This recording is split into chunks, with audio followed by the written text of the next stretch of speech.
Welcome, everyone, to the Stadium Journey podcast. We are back and better than ever, and still the worldwide leader in information for the dedicated sports traveler, with reviews of over 2,500 sporting venues around the world.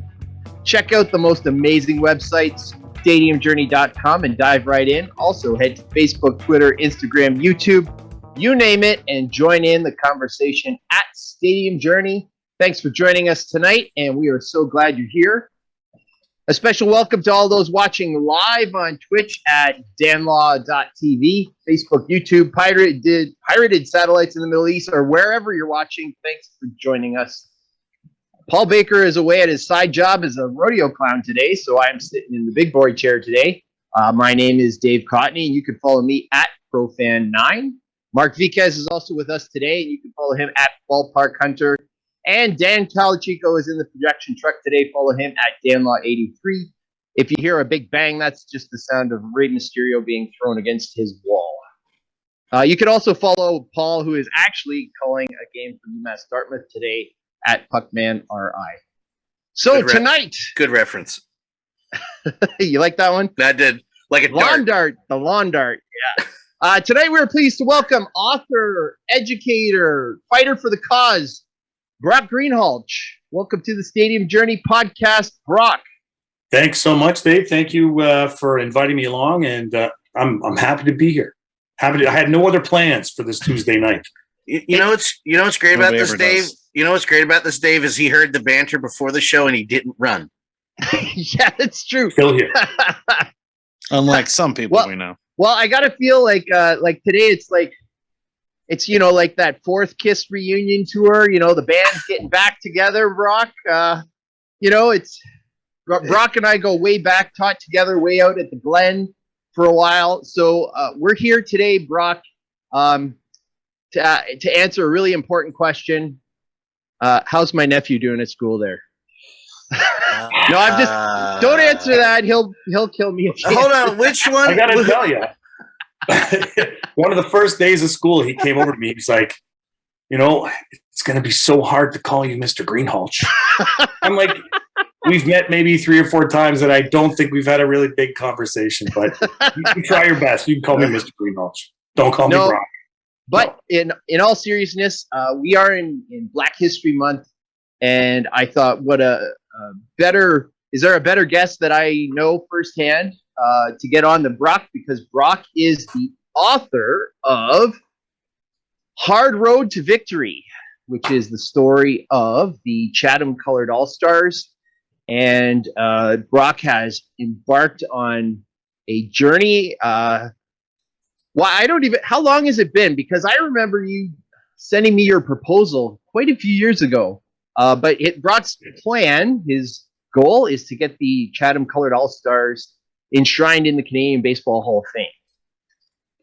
Yeah, it's been a while. You know what? It goes back, actually. The first time I had ever heard of the team, I grew up in Chatham, Ontario. For those of you who don't know, it's about a 45-minute drive from the Windsor-Detroit bridge. And growing up in Chatham, I had gone off to university. I went to the same university Dave went to at Wilfred Laurier, but was home for the summer, my first year coming after my first year, and had a job working at the Chatham Kent Museum. One of the first days I was there, I was walking through, and here was a photograph, and I've got it at the back of the book, actually, and I had never seen this photograph before. This is, I don't know how well you can see that. That is the 1934 Chatham All-Stars. And I saw that in 1989, so 55 years after it had been taken. And I figured, I love baseball, I love history, and I'd never heard of the story of the All-Stars. If I didn't know the story, a lot of other people hadn't heard it either. So I ended up using it for my 4th year thesis when I did my undergrad. And a couple of years after that, I turned it into a radio documentary when I was working in radio. And then another 25 years goes by, and I'm creeping up on a big birthday. Don't want to say which one, but it rhymes with nifty.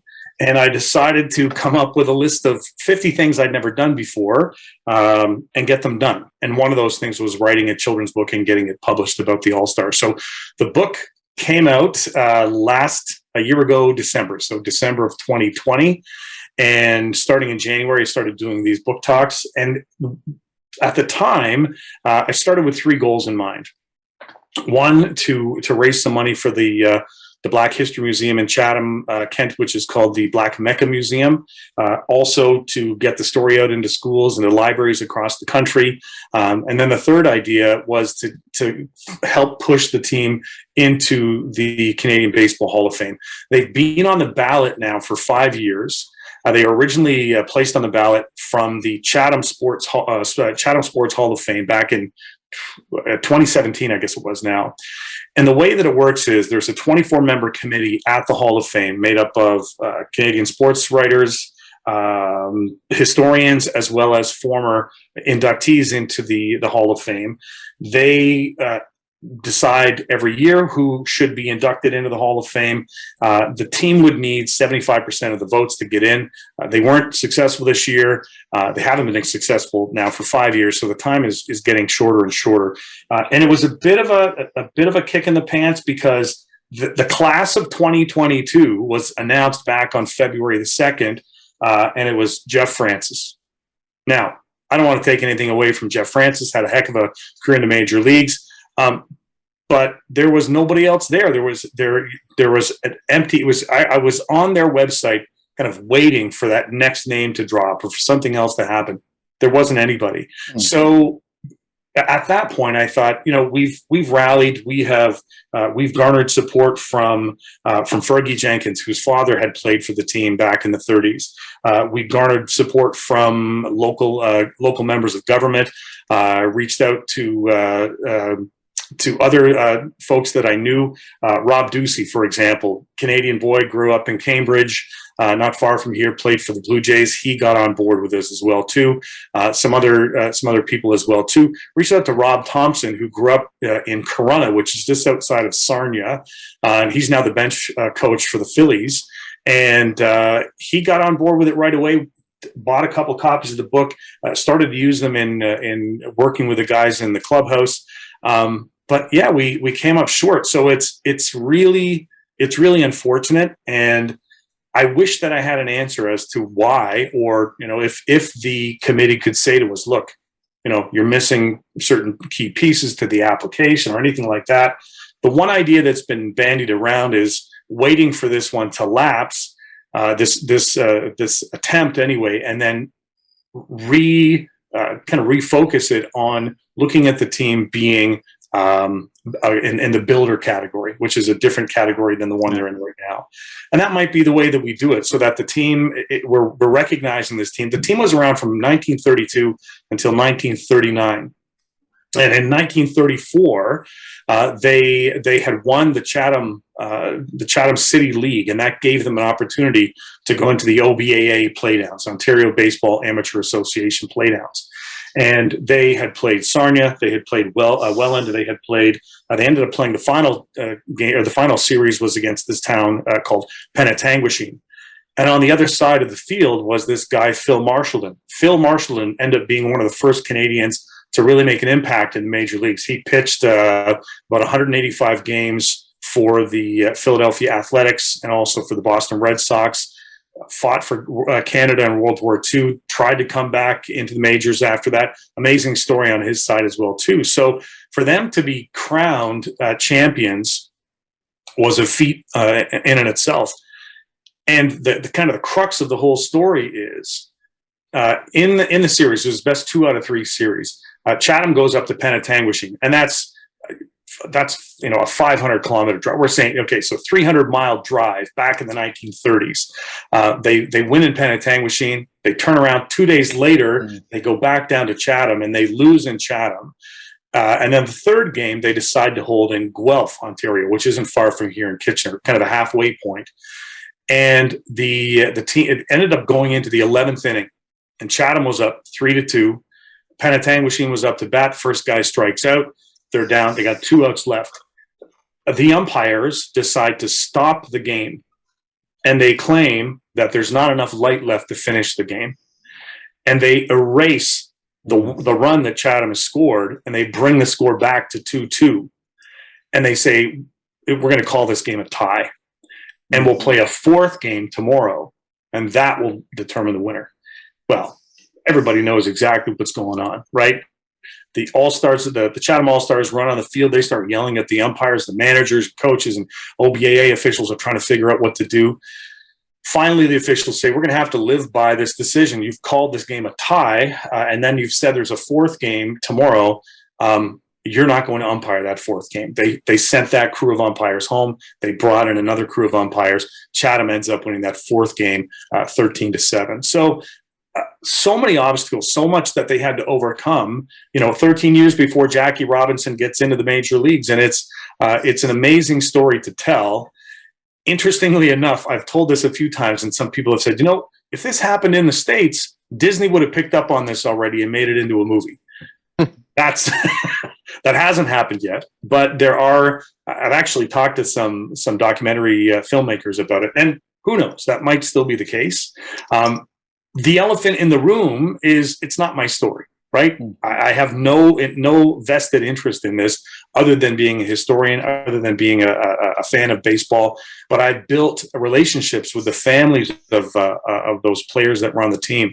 And this really cool thing, back in October, we had this thing, we called it Field of Honor. And we ended up finding 30 descendants of those 1934 All-Stars.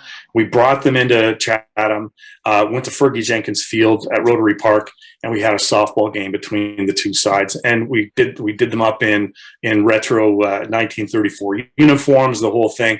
And it was just an amazing day. So if nothing else comes of it, that sort of revitalization and sort of recognition of the team was pretty special back in October.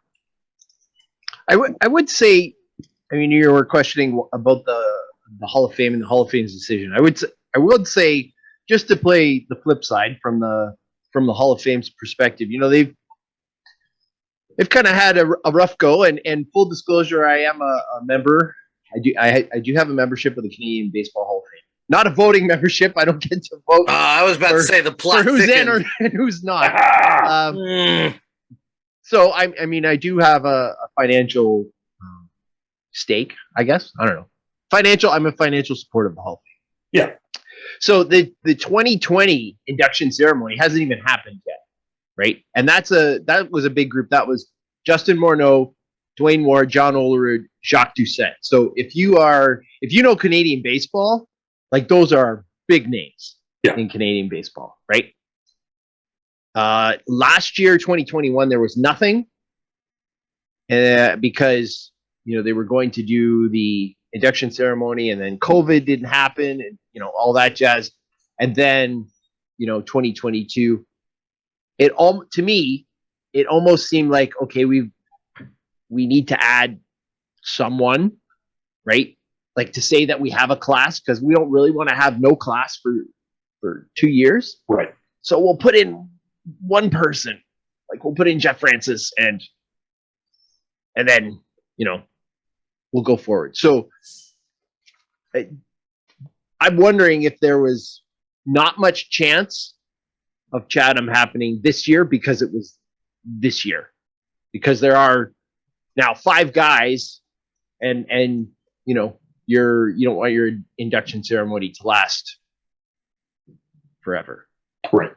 It could be, and that's the thing. The folks at the Hall of Fame, I'd never want to play poker with them, right? Because they keep those cards really, really close. You won't get any sort of hint from them as to which way to lean or what seems to be happening.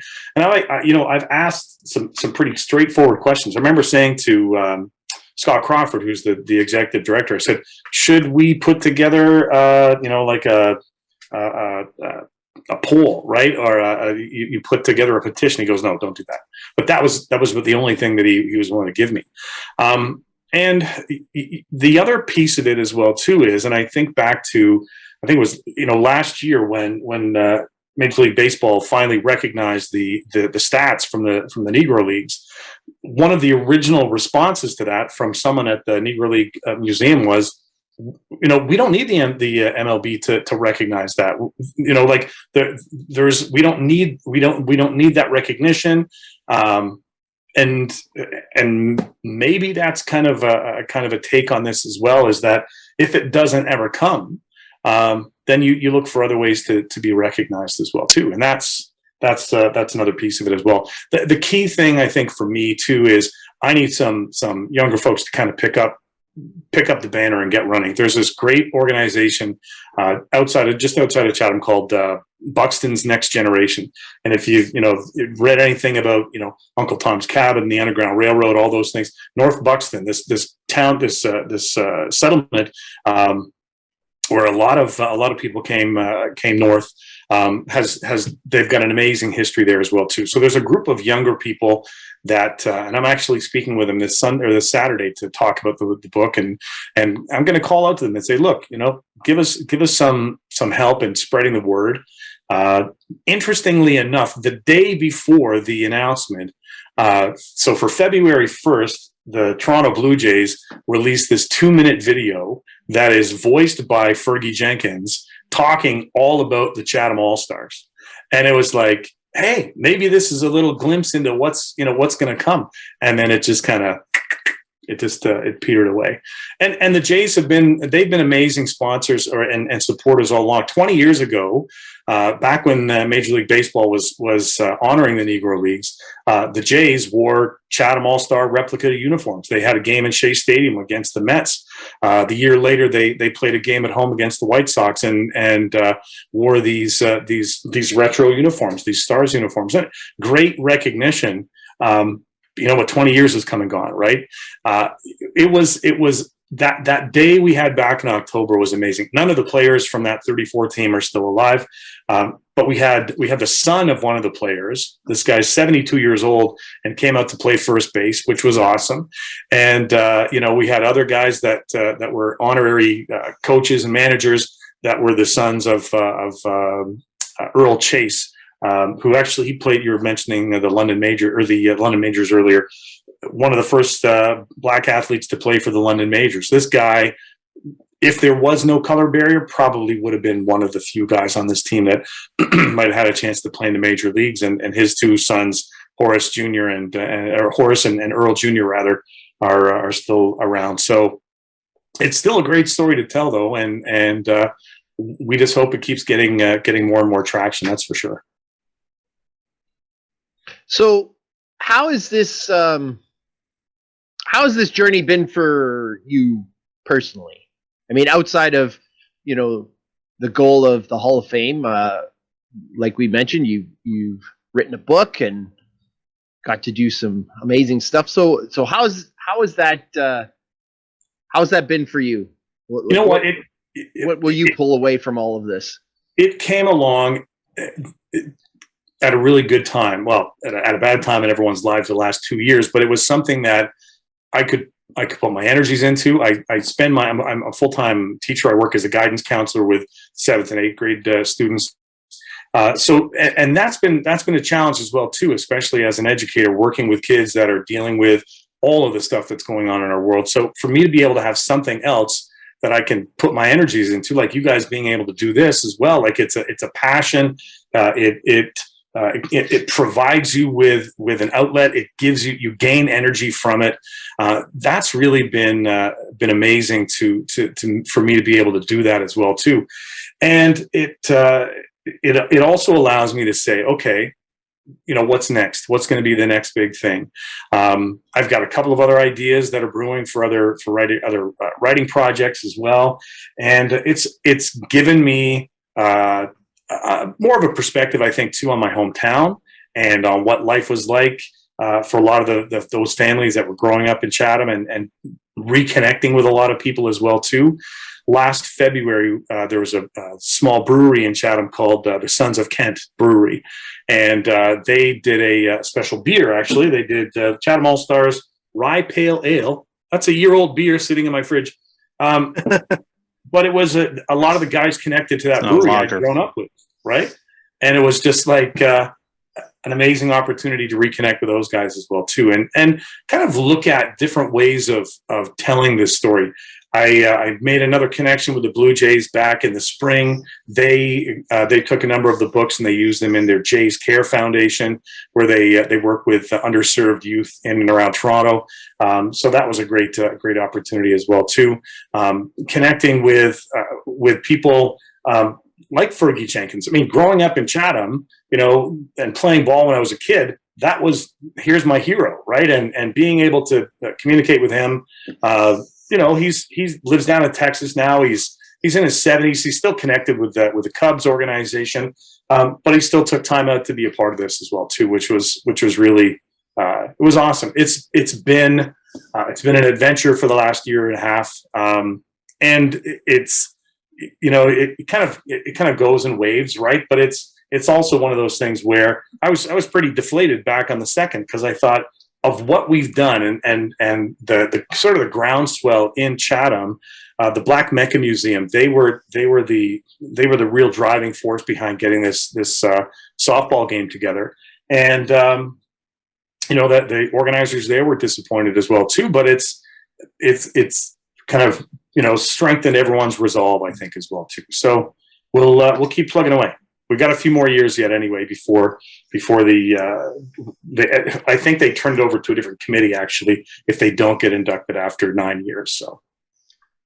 Yeah. Now, one thing I heard Fergie Jenkins say was that his father could play some baseball. He mentioned that at his Hall of Fame induction.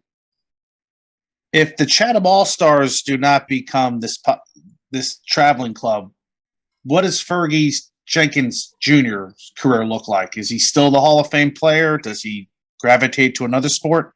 How much did the All-Stars influence his father? Yeah, you know what? I think it had a huge influence on his dad and on Fergie, obviously, growing up. His dad had actually moved, was living in Windsor, moved from Windsor to Chatham to play ball for the All-Stars back in 35 and 36. Excuse me. And he was working as a cook in one of the hotels downtown Chatham. And it was, that it was just kind of fate that he met his wife there and put down his roots. And that was interesting to be able to see that. When Fergie was up and coming, Fergie Jr., there were a couple of options for him there. He was looked at for basketball. For a couple of years there, he played with the Harlem Globetrotters in the off season as well. But I think it was, he mentions, he goes, my dad didn't talk a lot about baseball, but the nice thing was, Fergie had this, ended up being a real mentor for him, was this guy by the name of Gene DeJura. And Gene was a high school teacher, saw Fergie when he was probably 14, 15, and thought, this kid's got some talent. What can we do with him? Started working with him on being a pitcher, and it just kind of took off from there. So I think that was, it was all kind of amazing sort of timing and all of those other pieces that came along. There was another guy that played back in 34. His name was Wilfred Harding. They called him Boomer Harding. He ended up being the first black athlete to play in the IHL, the International Hockey League, and the first black guy to play in the Olympia Stadium in Detroit. And he told this story when he was, back in the 80s and 90s. He said, a week before, me and my brothers and sisters went down there to go skating. We were turned away at the door. Right? We weren't allowed to go and skate. He goes, but the next week, here I am playing for the team. And he told this story about how the owner of the team said, any guy that scores a hat trick, I'll buy you a new hat. And he said there were at least 3 or 4 times that season when he would have scored 2 goals and then he gets benched for the rest of the game just so that he can't get that hat. So, you hear stories like that and you're like, man, okay. And again, this is going back, 70, 80, 90 years ago, but it's still important for us to realize those stories and be able to tell those stories as well too. No, exactly. I mean, I'm from New Jersey. We hear stories about the plight of the African American before the Civil Rights Movement. What about? I mean, obviously, we heard some things about what it was like for them in Canada. Anything you uncover that you were just appalled or shocked or amazed at? Yeah, there was the movie that came out a couple of years ago, The Green Book, and that Green Book talked about, where would there be places that would be suitable for black folks to visit. There were Canadian listings in that book because People would be traveling up that, you know, they would come to areas in most cases in southern Ontario. And there were a number of what they called sundown towns. So, right. So if you were not, if it wasn't your hometown, you weren't in your own property, you're at a hotel and you were Black, you couldn't leave the hotel after it was dark. Dresden, Ontario, which is where you would go to see Uncle Tom's Cabin, which is, you know, tied to the Underground Railroad for years, was a sundown town.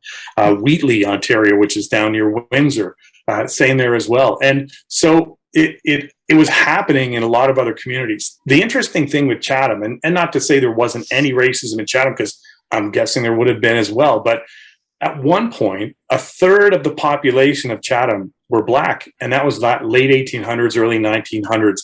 So a lot of families have been growing up, you know, with each other. And for me as a kid back in the 70s and 80s, seeing interracial marriage was no big deal. You didn't think anything of it, right? But that might not have been the case in another bunch of small towns in Ontario and other parts of Canada, where there was never the population there to begin with. So that was always seen as you know, it's different than what we're used to, sort of thing. So, but it was still, there were places, even in Chatham, there were two doors that you went into if you're going to the movie theaters. The seats at the front were for the Black families that were coming. Still, restaurants that would serve you, but only at the back of the kitchen, right? You could eat there, but you couldn't eat inside in the dining area, sort of thing. So a lot of that was still going on, and that's a part of our history too that we haven't learned a lot about as well. So we need to make sure that those stories are part of that greater discussion that we have. Yeah, I think this is what this book provides, a nice little history lesson. And it's for me as a baseball fan, I love reading those stories, because there was the Bismarck Churchills, which was an integrated team that had Satchel Paige and Hilton Smith. That's another story that took place in the 1930s, amateur baseball team that you don't really hear about, but it takes somebody with a passion and commitment, and all of a sudden it becomes part of their lives to tell that story. So thank you for shedding light on this to us here in the States. I appreciate it. Thank you. Thanks for giving me a chance to tell it. It was such a different time, though. Like, in the teens, the 20s, the 30s, like, even, guys like in the 20s, Babe Ruth, right? The biggest name there was in baseball. Like, he had to be smacked down by the commissioner of baseball, because at the end of the World Series, he went out on these barnstorming tours, right? With a couple of guys from the Yankees or the Red Sox or whatever, and they would go around, and such a different time, just like structurally from that. So anyway, well, yeah, and you brought up a good point. It's the same thing, like Satchel Paige and Dizzy Dean. They were good buddies, right? They would say, if we can generate enough interest, let's get a game together. And it was driving the owners of the clubs nuts, because they're like, we've invested, how much in these players. We don't want them getting hurt. We don't want them, but it's like, hey, it's the off season. We're going to be able to do whatever we want to do. And if we can find a stadium where we can fill it and people want to come out and watch this exhibition barnstorming game, come and watch, Dizzy Dean pitch against Satchel Paige, man, just amazed. Just to be able to take in a game like that, it would be amazing for sure. Well, and there's no sports center, there's no cable, there's nothing on television at all. So, but the medium you chose to tell the story, kids book. Why a kids book? And if you had to do it over again, would you go the same route? Great question. I came at this story a number of times in a number of different ways.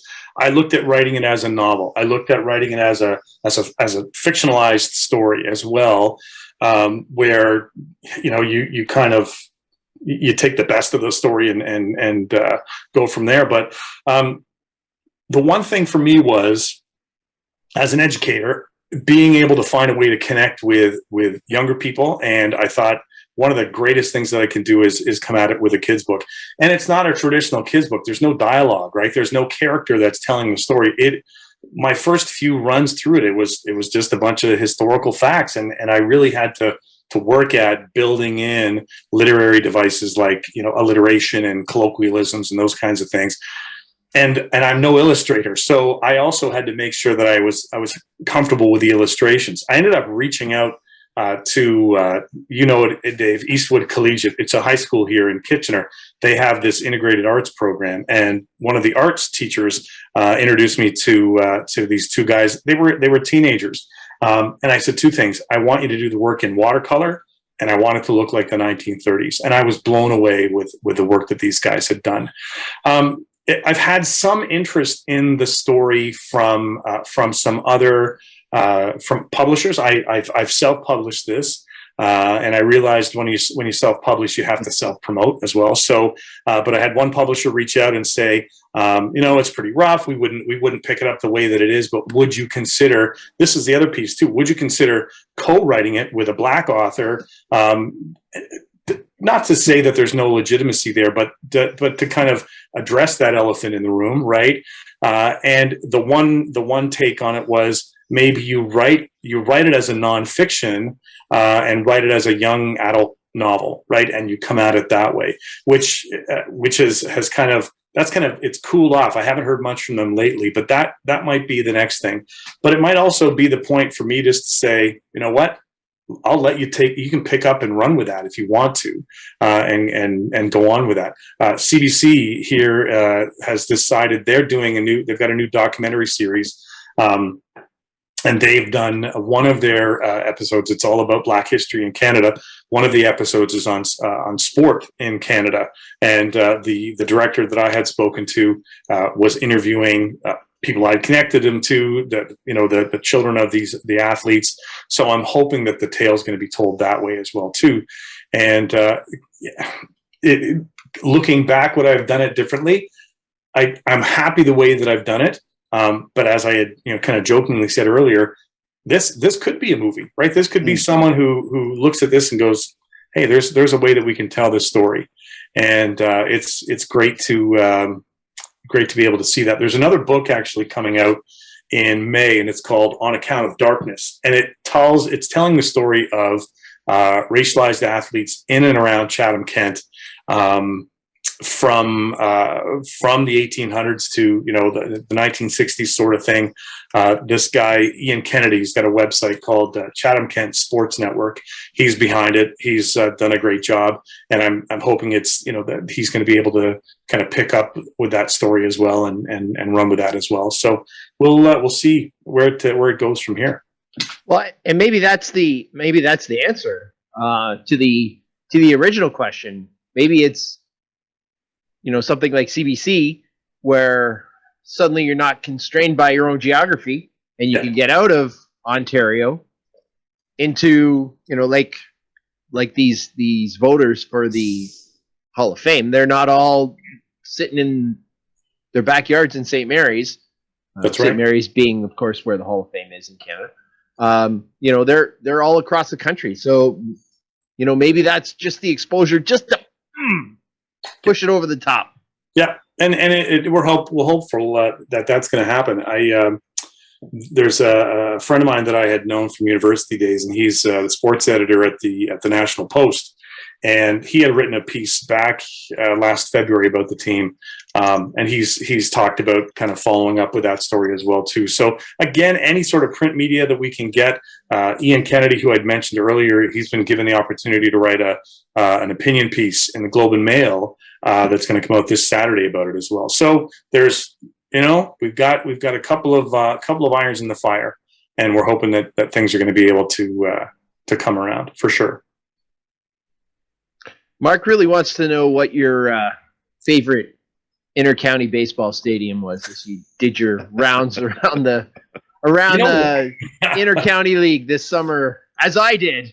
Yeah, the one that I didn't get to, which I hope to get to, is the Well and Jackfish. They're kind of back in, And they, a friend of mine lives out in St. Catharines, and he was saying, he goes, Brock, they're doing it up right. They're, they've got it figured out how this whole thing should shake out.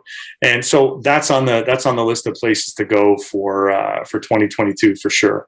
Yeah. And great spot.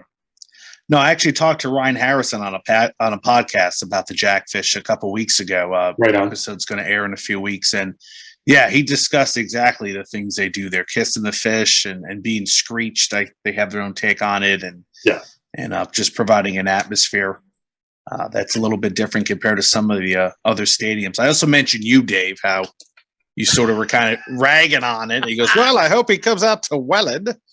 And I said he did. He said he actually liked it. So I had good things to say about Welland. Yeah. But you know what? If you think about it, they're totally new blood and new blood needed, right? That's what I like to see. Exactly. Like the London Majors and the Kitchener Panthers have been doing the same old forever, right? Yeah. And they've carved out their little niche, but I think Welland is just sort of turning things on its ear. Yeah, he got me excited about seeing the game. And, we also talked about St. Catharines. They have a ballpark over there that could probably use a team. I think they can use a team. I'm not sure, but. And there were some rumblings last fall that Chatham might actually look to get themselves a team in the IBL. So it's a possibility. I mean, the stadium that the Fergie Jenkins Stadium, it seats maybe 500. Right, it's not a big space at all, but there's lots of space on either side to for people to come with chairs and stuff. And they can put in some bleachers. Like that's not uncommon. You can get creative. In the IPL, for sure. Beautiful park. Yeah, you can get creative. Even here in Indiana, there's a team in Crown Point, Indiana, that they're putting in bleachers. It's a 500 seat ballpark. So it just depends, just depends where your mind goes. Okay, let's put some bleachers here. Let's add some food. Let's sell some merchandise. It's not going to be it's not going to be a 3,000 seat stadium, but people come and have some fun. Yeah, absolutely. See some baseball. It'll be interesting to see what happens in the next, I'd say 2 to 3 years in the IBL, because the big benefactor has died. It died over the winter, right? Domenico, who was the I don't even want to say the owner of the Toronto Maple Leafs. He was the benefactor. Like, he just made it happen. Yeah. Just because he wanted to, because he sure as heck wasn't making any money on it, right? Like with no ticket sales, and I don't know if there were concessions or whatnot. And Christie Pitts is not exactly an easy spot to get to. Yeah, that's where you sit down on the field and watch the game, right? Yeah, exactly. Yeah, pretty much. Which is kind of nice, but at the same time, do they pass the hat around for tickets? For money, or is it?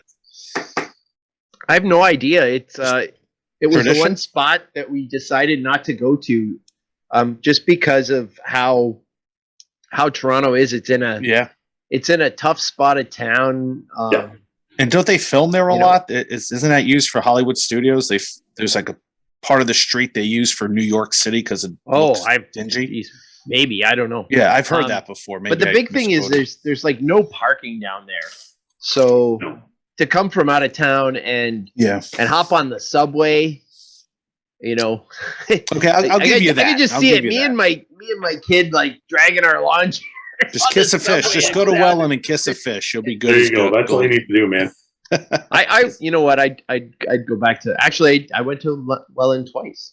Yeah, it was totally worth it. Yeah, that's what I was telling Brian. I said, love to come up there, and hopefully we can cross the border soon. And I don't think there's any problems over the Rainbow Bridge. I think that's how I would get there. I would actually take the Ambassador Bridge from where I am, or the tunnel. So, it should be okay by then. I hope so. I hope so. Looks like it was all cleared out today, so hopefully that's going to stay that way.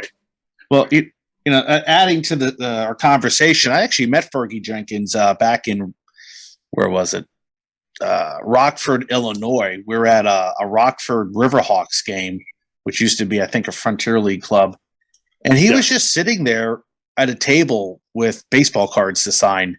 Nobody was there. And I go to my buddy Kevin. I said, "That's Fergie Jenkins." And usually when you see these athletes, there's tons of people lined up, but there was nobody at this ballpark. That's crazy. And in Rockford, Illinois? In Rockford, Illinois. So I just go there and I sit down. I just start talking to Fergie. I shake his hand. We start talking about Chatham and, told him about a girl I dated up in London. I don't know why I brought that up, but we started talking. Asked him about Screech. I said, I said I saw some video of you from like 1972 with Billy Williams drinking Screech, and he just started laughing. And these two kids come up and they're like, "Who are you?" And he's like, "Fergie Jenkins." And he gives them an autograph. I'm thinking, guys, this is like a Hall of Fame pitcher here. Like, his number's retired by the Cubs. Like, you don't realize this is not some schlub here. I just couldn't believe that there was nobody there. But I was able to talk to a Hall of Famer for about a good 5 minutes. That's awesome. What an amazing opportunity, right? Yeah, I saw him in Buffalo at the Bison's game. He was signing autographs, and more people. You couldn't get anywhere near that guy. No. It was line up forever. Anyway, I'm sure surreal. I'm sure when my father-in-law watches this, he's gonna turn to my mother-in-law and talk about how he went to high school with Fergie Jenkins and how they're buddies, and last time he saw him, we were like, "Hey, Fergie," and he knew who he was and all that kind of stuff. Wow. So, since Paul Baker is at his rodeo clown gig and not here to ask his question, I'll have to take his spot. So, since we are the Stadium Journey podcast, any favorites out? It doesn't have to be inter-county baseball. It doesn't have to be baseball at all. But any Brock Greenhalgh favorite sporting journeys? Well, Dave, you were on this with me actually. Dave took me. We went on a guys' weekend. Went over and checked out the Toledo Rockets. Right, and they were playing ball. Were they playing Ball State? Is that who they were playing? No, they were playing. They were playing Missouri. Right, and then we made our way to Heinz Field to watch a Steelers game. Big Steelers fan growing up. I mean, and just being able to see that, I remember thinking at one point, Dave and I are up in the nosebleeds, and I'm thinking at this point my kids were like, 8 years old and 10 years old or whatever. And I'm like, I could maybe bring my kids to a game out here. And then just as I finished thinking that, right behind me, it was the Steelers and the Browns. Yeah. And here are these two just slobber knockers, and the one guy's lipping off the other guy, and he's got his Browns gear on, the other guy, and they start just pounding on each other. I'm like, I don't know if I'd bring my kid to this game. Maybe not. Maybe we'll go to something else. But it's on my list to get back to go see a Pirates game, because it just looks from the outside like a gorgeous place to watch a ball game. So, well, we have never talked about the Pirates in PNC Park on this podcast before. Well, at least not today. Never come up before. It just hasn't come up. Never ever. And I'll give you this one too. And you got me into this, Dave. Going to watch the Buffalo Bisons at the time was Coca-Cola Field, right? Going to when the kids were little and they had their Star Wars night, they did it up right. Here are 14,000 people in the stands. 7,000 of them have lightsabers, and they're beating on the other 7,000 who have the lightsabers as well too. It's a great way to get all that frustration out, and it's from here it's an hour and a half drive, right? So why wouldn't we? Now you do have to get your shots though before you go to Buffalo. That's the one thing, right? You got to make sure. Apparently, all of I was just thinking about this the other day. It has been way too long since I've been to Pearl Street Grill. It's been way too long. The blueberry blonde is really nice there. That's a nice one to have. Exactly. So anyway, anywhere else? Any bucket list items other than the Pirates? Yeah, there's a couple. The one is that, and the nice thing is I might be able to convince my wife to go along with me for this one as well too. Is I wouldn't mind going to. I'd like to go and watch, kind of do a little road trip. I want to go watch a CFL game in Saskatchewan. I want to go see a Rough Riders home game, because if anyone's going to do up football north of the border in a decent way, it's going to be the Saskatchewan Rough Riders. Get your watermelon. Yeah, you're absolutely right there. Yeah, there, and then just take a swing up and go watch a Calgary Flames game in Edmonton. My wife, growing up, was a huge Wayne Gretzky fan. And we had been dating just a couple of weeks when she said to me, the best way to spend a Saturday night is staying at home and watching Hockey Night in Canada. She's a keeper. Like, sign me up right now. Sign me up. So yeah, that would be on the bucket list as well too. So heading out there, and it would have to be winter, right? It'd have to be like a November game. The coldest to be up there. Yeah, we could do that, and I think that's where I'd like to go to see the Battle of Alberta. Sounds like fun. That sounds like a great road trip. Yeah. That seems like a heck of a long road trip. It's a long road trip. That's okay though. But we check a few places off there for sure. Awesome. Well, Brock, we want to thank you for coming on, telling your story here. Do you have some social media that you want to share so that the good listeners, the good followers of Stadium Journey can help with the cause? That would be amazing. Right now, everything, as I said, kind of got pared down a little bit. The one thing that's still up and running is I have a Twitter account, and it is Pipette P. My publishing company is called Pipette, so that is PEPPETT, and then another capital P, Pipette P, and that's my Twitter handle. If you look for Pipette Publishing on Instagram, I'm there as well too. So check that out. And anybody interested in copies of the book, it is available for sale on Amazon.com and Amazon.ca.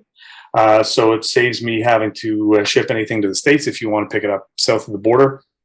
Thank you, because funds raised from the book sale go to the Black Mecca Museum in Chatham. So that would be an awesome help.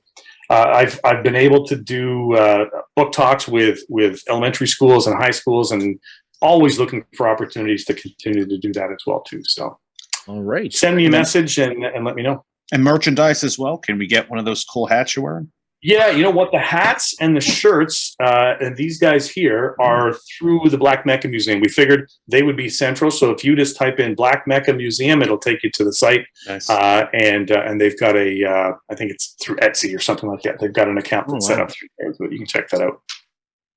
Awesome. Let's wrap her up then.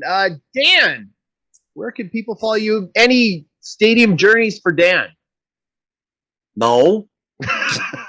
No. I'm going to ask. No, I'm not going. Not going, I will be going to Capital One Arena in August, but that's a ways away. Yeah, I know. It's on my birthday too.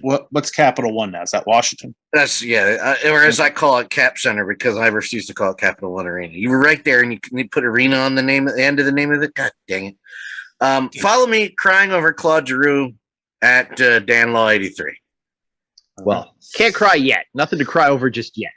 Well, JJ, I was watching the closed captioning, and JJ Jackson, the Jim Jackson, excuse me, not the guy from MTV. JJ Jackson. Yeah, JJ Jackson said that we're possibly watching the last Flyers game against the Penguins for Claude Giroux, and I'm like, Jay, thanks. Anyway, you can see me crying about it at Dan Law 83 on all platforms. I'll cover it on all. Alrighty. Mark, any Stadium Journeys, and where can everyone follow you? You can follow me at Ballpark Hunter on Twitter and Instagram and YouTube. I have a YouTube channel, 700 plus strong, so can use some more subscribers. Plenty of great video content And you can check out my recent visits to Freedom Hall, KFC Yum Center, Goggin Ice Center down at University of Miami, Ohio. I don't know what I have coming up. I just got back from a lot of college basketball, so I may take a breather for a few weeks and open up the travel log and head back out. So could be some college basketball, could be some college baseball. It's getting that time of year again out here. So I'll let you guys know when I'm on the road. All right. Well, I am super excited because this past weekend, OUA sports kicked in again. Got to see Wilfred Laurier. Brock, you should really consider this week. 1, 2, 3, 4 days in a row. Battle of Waterloo. Ouch. Home and away. Hockey and basketball. Okay. Laurier and Waterloo. So Wednesday, Thursday, Friday, Saturday of this week. Cheap night out. Nice. Perfect. So anyway, you can follow those at ProFan9 on Twitter and Instagram. And make sure that you head to the Stadium Journey website, stadiumjourney.com. Check out all of those reviews. Follow us on Twitter, Instagram at Stadium Journey. Head to YouTube where you're watching this wonderful podcast, I hope. Obstructed Views. Check out Mark's channel. Lots of stuff to check out. Join us here in 2 weeks. Check out my March channel. the 1st, where we're upping the Canadian content again. And we're going to welcome Jim Flannery, who is our Calgary correspondent, and he's going to try and shed some light on is mess a strong enough word? On the mess that is the Cluster F? Calgary arena situation. So we hope to see you there in 2 weeks on March the 1st.